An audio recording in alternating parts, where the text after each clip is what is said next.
convergence of this. So old stuff, minimize this, expand everything. I have this, no time to go through detail. So I want to mean this gradient is qx minus p. Okay, this should be the correct gradient because this is by the product rule, but because q is a transpose a, so q transpose are the same, so I have this. Okay, and then what? Now we want to solve this gradient descent. Previously you have seen this funny number, right? The 1 minus 2 divided by kappa plus I, this kind of thing. So this is the derivation. I'm not going to talk about the detail. So these are the same thing. You have this, and then what? You write down the expression, and then you combine term, blah blah blah. In the end, you get this. Okay, these are the details. Not going to talk about it. Okay. Now the key point is what about if we add momentum? This is Poyak heavy ball, not Nestor. So how do we study this? This is now the key point. So I have this. Let's do it. So what's gradient descent? This part is gradient descent, right? So this part is gradient descent, and then this is Poyak heavy ball. What's Nestor? You put this inside the back bracket. This thing. So these two things are different in a sense that this is before momentum. This is after momentum. Okay. And then here's the convergence study. Okay. So I have to do this. Then what? Gradient is qx minus p. Qx minus p. So this part is qx minus p. P is what? Qx star. So qx star. So this part is this part. Now what's next? Now let's make it big. So now I have this thing. So this is come from here. I have a minus x star. So I have a minus x star here. So I have these two things here. What I'm going to do next? This one and this one group together. I have here. This whole thing I have a q. Take out. I have this. This whole thing I stay there. Okay. And then this thing what is I? This right? So I minus aq.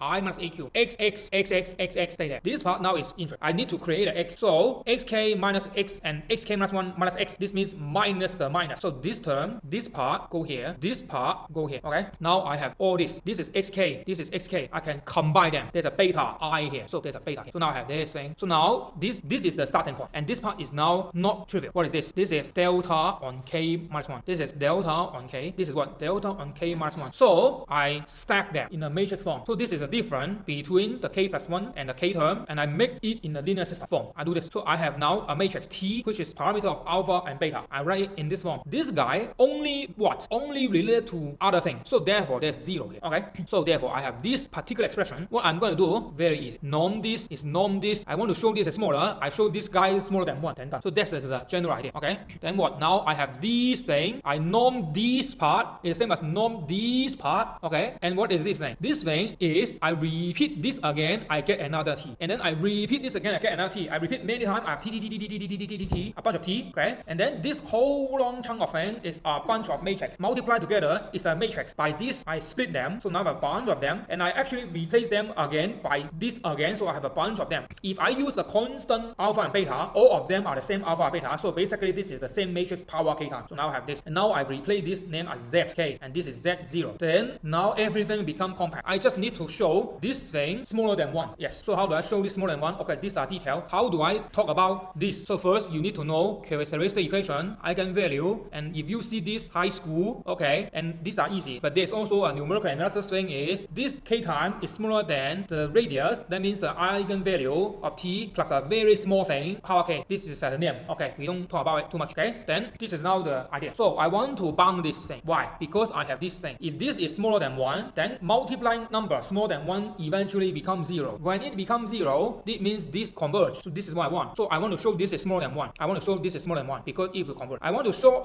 this is smaller than 1. I have to use lemma 1 2. Lemma 1 2 basically means I have to do this. And this relates to eigenvalue. That's why characteristic equation and eigenvalue and quadratic form. Okay. And then eigenvalue here have this expression which relate to rho. Rho I have to do something using lemma 2. I will talk about it now. Okay. Blah blah blah. We don't talk about it. So here's the idea. Which is the t. T comes from a bunch of rearrangement of terms. Okay. So t is naturally appear like this. Now q is v lambda v. So I have q lambda v lambda v. So take the norm. Here's the thing. I can be written as v lambda v. I is vv. I is vv. So everything here 0 also vv, right? Everything here have vv. And v is what? V is eigenvalue. Eigenvector is an orthogonal basis. Norm is invariant of orthogonal basis. So I can ignore all the vv. So now all the vv is gone. So norm of t is this without the vv. Okay. So now I have this. Now this thing is funny. Let's consider two variables. Then I is a two-dimensional thing. And this lambda is what? Is a two-dimensional matrix. So this thing will be what? This thing will be beta 1 1. So here this is 0. So nothing. This is 1 1. This whole thing will be something in this form. Okay. Some number. I just write x is this. Okay. So what I'm going to do is this is norm, right? Now it's determinant thing or norm thing. I have a matrix T. This is norm. I can put a permutation here. It's the same value, right? So I put a permutation. What I'm going to do, this is the tricky part. I rearrange this in this form. Why? Because now I have block diagonal and a matrix in this form. The eigenvalue will be the eigenvalue of each of them. So this is the idea. So I'm doing this. This is the matrix in this form. Now I rearrange into this funny form. So this is 2 by 2. This is 2 by 2. This is 2 by 2. And then these are detailed. Determinant of 2 by 2 matrix in this very ugly form have this ugly expression. Now you put this ugly thing back to here. here, now you get this beta have to be larger than something that like this. These are detail. Okay, it's not difficult. You just take time. Okay, that means what? That means even more inequality. You spend a lot of time in doing this. Then what? You will get this thing go to this thing. So in other words, what? Let me recap. I'm doing heavy ball method. What's heavy ball method? I need to know what is this thing. Previously I said in heavy ball method you don't know the number. Now I'm telling you. Actually now there's a formula. What's this formula? The formula is the beta need to be this. What is this? Largest eigenvalue of Hessian, smallest eigenvalue of Hessian. This actually is conditional number. Okay, so this is a conditional number because we are doing QP. QP means solving linear system. This go back to numerical analysis, and then you get this. Okay, but because we are doing trick using this Gelfand's formula, we have a error term here, but error go to 0. So in the long run, we don't care. So the proof is little bit different because we have this, but the previous one I show you, we don't have this. Okay, so it's the same. Okay, so this is another proof, and then this will be the what? The heavy ball. What about the Nestorov version? You repeat everything. Blah blah blah blah blah. So many blah blah. You repeat everything. You get this. You can do it as a homework. Okay. Then what's the difference? Gradient descent is this. Heavy ball is this with a small error. Nestorov is this. Now you see this one is little bit better than all of them. So this is the idea. If your kappa is 1000, gradient descent does not move. Heavy ball fast. Nestorov very fast. Yes, this is the idea. Okay. So this is the idea. If you do gradient descent with this optimal step size, convergence. If you do heavy ball by adding an additional term with this funny number, you have convergence like this. This is the best one. And if you do Nestorov expression with even more complicated number, which there are 3 here, you see another 3. You remember the ODE, there's a magic 3. You get this and the magic 3. Okay, the 3 have something. Okay, I don't know, but now you see there's a 3. Okay, then there's 3. Okay, so this is the idea on quadratic function. This is the analysis using quadratic function. Then what's next? General F. There's now convergence analysis on any F. So basically, we want to now study this. So again, we talk about this. We have Rn to R, convex, of course. Beta smooth, that means gradient, L Lipschitz or beta Lipschitz. And this is the notation. Because it's convex, so local minima is global minima. Okay, so now again, old stuff, we produce a sequence x1, x2, x3, x4, blah blah blah, and we want this is a monotone, and we want this. Okay, and we stop algorithm if this is the 0 order convergence. Okay, then again, what's the algorithm? Gradient descent, step size t. Okay, we assume everything is differentiable, so we have gradient. Okay, if this is not differentiable, we have subgradient, but later. Okay, so now this is the theorem. First, we have 1, 2, 3, 4. What's 1? If f is smooth, if you select this step size, function value decrease. And now you should know, actually, we don't need this. You can even make it a 2. Okay, number 1. Number 2 is, if I do this step size, actually, I can even tell how small it go down. It will be something like this. Number 3, using 1 and 2, I can prove the convergence rate is some number 1 over k. Okay, and if I use this diminishing step size, convergence will have a log number in front of that. Okay, so now prove it. So first we have smooth. So a smooth again. Smooth means this thing what cannot go too deep. That means you have something be above you. Something above you. So what this expression means? Fy this whole thing go to this side smaller than fx. This become plus right? Blah blah blah, and then plus beta something. This is linear part. This is quadratic part. This thing smaller than a quadratic function, right? So this thing. Okay. Then what? This part is easy, right? The second part is this part is not easy. Is if you have this thing, you can prove this thing. The detail how you get from here to here, it will be a bunch of inequality. And this is convex analysis thing. We don't have time, but the idea is basically what this thing have a bound. And don't forget we have convexity. So we have what? We have an upper bound and we have a lower bound. So for example, I have this point here. This thing is above my convex lower bound. So I have a gap. This is a Bregman divergence. So that's why I talk about this thing. And what about the upper bound? The upper bound will be this thing towards this thing. Okay. So in other words, this crazy expression is saying this gap is below this number. This gap is above this number. That's it. This expression algebraically don't tell you a lot of things. But if you use geometry, then you understand. What is this? The difference between my f and a linear line. That means this one. Okay. So, and lastly, we have convexity. What's convex? This red is above the blue. So red is above blue. Red. Okay. This red throw it to the other side and move it negative. Then I have larger than equal. Okay. Then this idea. So I have 3 tools. What tool? I use the smoothness of the function, which give me 1 tool, and convexity, which give me this. So now here's the proof, and you can see. Yeah. So now let's Okay. So first we have descent condition. This is the nightmare part. If you do optimization, you need to suffer this, and this is what theory people do in optimization. So now first distance decrease. So we want to prove that distance from here to here becomes smaller, and smaller. So now let's start. Yes, a lot of things. Do it in step by step. Then you are okay. It's just very tedious. Okay. So first I have this. Now I want this. What is this? This is distance between x and xk. So basically the idea is I want to get something on this. I have this phi. Then this thing is this thing. So this part become red. Okay. Now I move this to here. I take a bracket. I have 2 terms. Expand a square b square minus 2ab. So I have this big thing. Here's the idea. What is this? This thing. But this is x y x. This is x x y. So but there's a negative. So I need to somehow remove this guy by convexity. Or even more complicated, this crazy one. So the idea is try my best to remove this guy. That's the idea. So now what I have this thing is this thing equal. That means this thing equal this whole thing. And let me keep the color. This thing copy. This thing copy. Okay. So I have 2. 2. So now I want to kill the red thing, this thing. Use 2 and f is convex and beta smooth. So now I have this. Oh my gosh. So what? I have these 2. I have a bunch of x and y. This is true for any xy. So now I put y equal x star x into xk into this expression. Then I get this. Then you will wonder, how do I know? In fact, you don't know. You just try. So you can try this is xk, or this is xk, this is x star, this is x star, this is xk plus 1, this is xk plus 1. So you have what? Free combination. You just try. And then now I do this. You get this form which come from here, smaller than something, smaller than something. I just replace the x and y by this. Now I get this. And now I see, oh, I have these things, which is what I want. I want to kill it. So now I do this. So what's next? Simplify the mess. So now 2 is, so first I have this thing 2 and this mess. Now I do optimality condition. What's optimal condition? Gradient at this is 0. Here I have this thing. This thing is now 0. So gradient smaller than this thing. So gradient, there's no 0. I remove the 0. Smaller than this thing. So this thing come from here by removing this to 0. Okay. So now I have this thing. Okay. And this actually gives us the reason why I put this, because I want to destroy this guy. Okay. Now I have this thing. And then what? I have this thing, right? Now I want this. What is this? It's that tricky. I consider this thing smaller than this thing. What is this? Okay. This part is what? F smaller than something greater than, what is this? This. I just put xy with a particular x and x star value, right? So I get this. Okay. But I can also say I get from here, because this thing is here. This thing is here. And this thing is here. So again, they are the same thing. But this one is better, because if I use convexity, I only get this part. But now I have something more. So this is why I have the blue thing. Now I have this thing. By definition, this is the smallest value. So this one is larger than this f star. So this is always larger than 0. Okay. This is just copy. Now I don't care this part. 0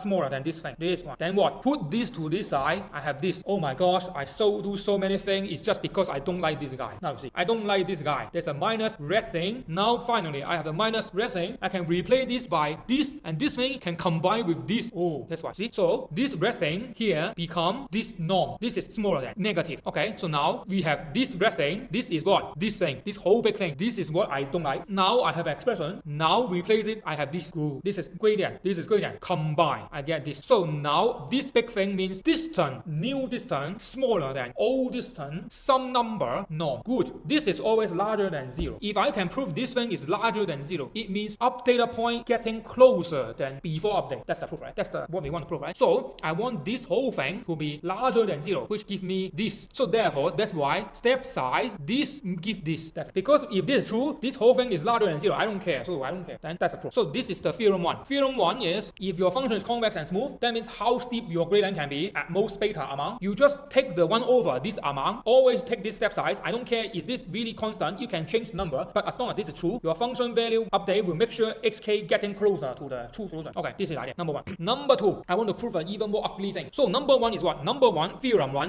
1 is the distance of xk to the x star is going down. What's theorem 2? Theorem 2 is f of this thing is going down. So this is the idea. So theorem 2, I have this thing. Oh my gosh, what is this? So first of all, I have this. And now, what the heck is this? The function value at iteration k. So let me draw a picture. I have f. This is my f. This is my x0. So this is my fx0. This is my x1. This is my fx1. This is my x2. This is my fx2. So this is saying that this is the what? This is f star, right? The smallest y. So in f step 1, this is the gap. x1, this is the gap. Step 2, the gap is very small. But anyway, it is saying that all this gap is what? Have a number. What's the number? The number will be, this is solution, right? So this is a gap. Let me use color. So this gap is red. This is red. This is red. This is starting x to the solution. This is a constant. Never change. So this gap is a number divided by something which determined by your step size. If all your step size are the same, then this is a constant. But it's saying that all your iterate, the gap, the vertical gap will be this one scaled by some number. Makes sense, right? If your x0 is very bad, of course you take a longer time to converge. So this is the idea. So how do I prove it? Okay, again start with this crazy expression, and then what? You put y is updated term, and you put x is the previous term. So now let's see. New f of new f is gradient descent. So f after gradient descent. of subtraction. Subtract. What the heck is this thing? This is 2 1. What's 2 1? This thing. This is exactly what I said. You have a function value bounded by something above. So this is new f. This is of. New f minus of smaller than this one go to here. So smaller than this one and a beta term. So now I have this. So this thing smaller than this thing. Now here I minus f and I also minus f. This minus and this minus become plus. So cancel out. So that's why I have this thing. What about this thing? Gradient, norm. gradient norm square. So negative t beta divided by 2 t square, same thing. You see this again. So I have this thing. Okay. Now I let this to delta. So delta, okay, delta. This is smaller than. I flip the inequality sign. So O delta minus nu delta larger than this whole thing without the negative sign norm. So I have this. Okay. What I want to do? What I want is this. This is what? Delta k. So I want to show delta k smaller than something. Okay. So now I have this. So now this is gradient. No, this is convexity.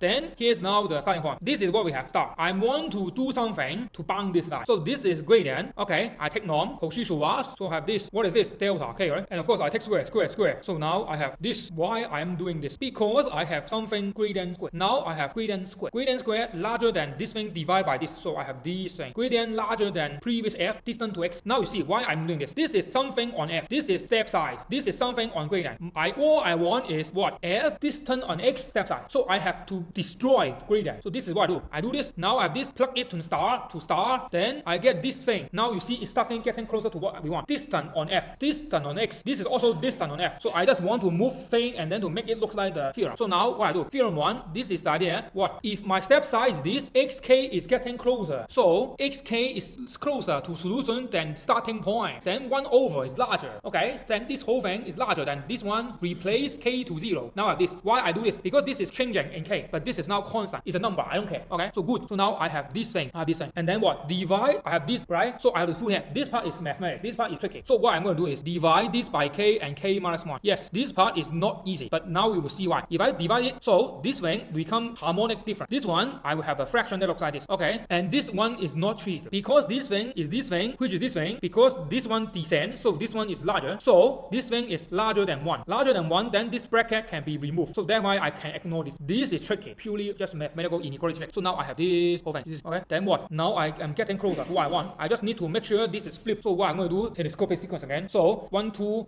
1, 0, 2, 1. What I'm going to do, add this minus, okay, this is plus, this is minus, q each other. This is plus, there will be a minus, q each other. So in the end, I will have this guy left and this guy left. So on the left hand side, I have these two terms, this guy and the last guy. What are these? These are a bunch of things. I add them up. So now I have this. Now I have this. Okay. These are the same for all the k. So this one go out. I have this. I keep this part here. What is this? This is some number. I don't care. So I have this. Lastly, done. That's like it. So you now have this. The function value at xk is bounded above by your initial distance divided by all the step size summed together in this funny form. And now we go to 1 over k convergence. So now I have this, right? I just take all my t is 1 over beta, the Lipschitz constant. I put everything in here. Then what I will get? Let's see. I will have 1 over beta, 1 minus 1 over beta.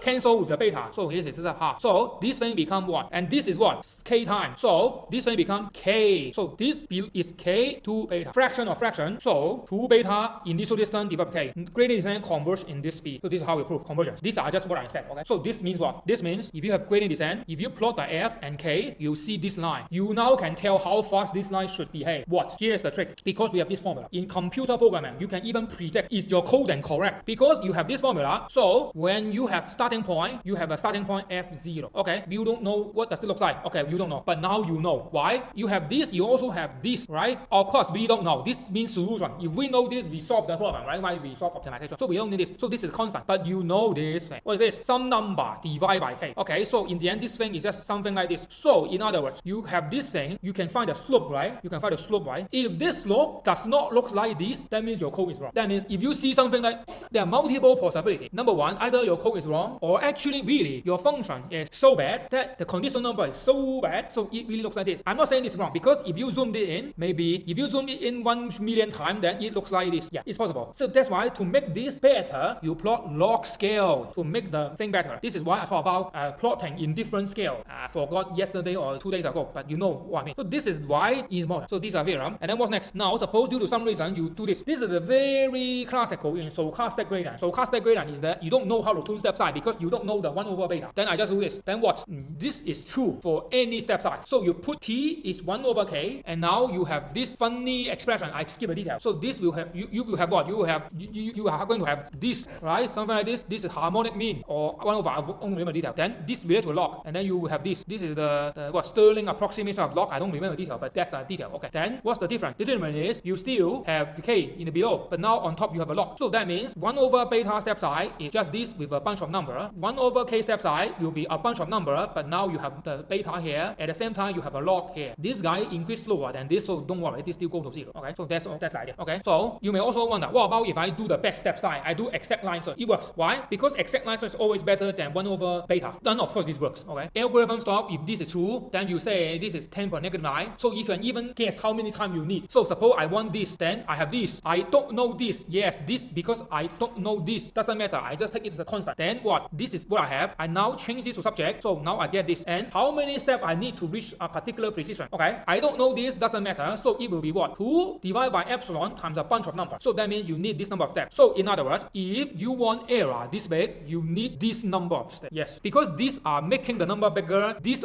possibly is larger than 1. This very likely is larger than 1. So you need at least this number. So you need this number. Yeah. And therefore, what happens if you have next drive acceleration or you have this? Oh my god, this is now super powerful. Okay, yeah. So this is the idea. So this is why next drive acceleration is so powerful. Okay. So this is the summary. Gradient descent. If you take step size like this under the condition that is smooth and convex. Convex. Okay, you know what's convex? Smooth means the gradient size cannot be larger than some number, which is beta. Then you decrease for the function, for the x value. X getting closer means function also getting closer, which behave like this. And if all the beta, all the t is 1 over beta, you can get 1 over k. And this is true for any step size. So even true for decreasing step size or exact line search. Yes, this is now the convergence of gradient descent.